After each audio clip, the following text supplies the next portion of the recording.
অন্য কারো সাথে, অন্য কোনো বস্তু, অন্য কোনো মানুষ, অন্য কোনো যে কোনো কিছুর সাথে আপনার কোনো ধরনের অমীমাংসিত দ্বন্দ্ব থাকতে পারে, সেটির প্রতি মনোযোগ দিন। তাদের ক্ষমা এবং সহানুভূতির চিন্তা পাঠান। তাদেরকে সহানুভূতি এবং ক্ষমার ভাইব্রেশন পাঠান এবং বুঝুন, অনুভব করুন যে প্রত্যেকে তাদের নিজের নিজের যাত্রা পথে রয়েছে। এখন আপনার উপর বর্ষিত বিশুদ্ধ পরিচ্ছন্ন আলোর একটি জলপ্রপাত কল্পনা করুন।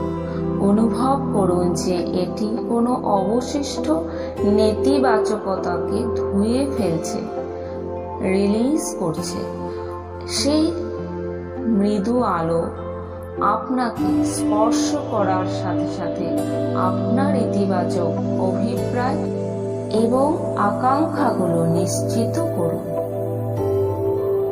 আপনার জ্ঞানে অজ্ঞানে যা কিছু নেতিবাচক কর্ম বন্ধন রয়েছে, মানে কর্মা ব্যান্ডেজ রয়েছে, সে বস্তু হতে পারে, ব্যক্তি হতে পারে, যে কোনো কিছুর সঙ্গেই হোক না কেন, তাদের প্রতি আপনি ক্ষমা প্রার্থী হন এবং সেই সমস্ত বস্তু, ব্যক্তি বা সময় তাদেরকেও আপনি ক্ষমা করে দিন।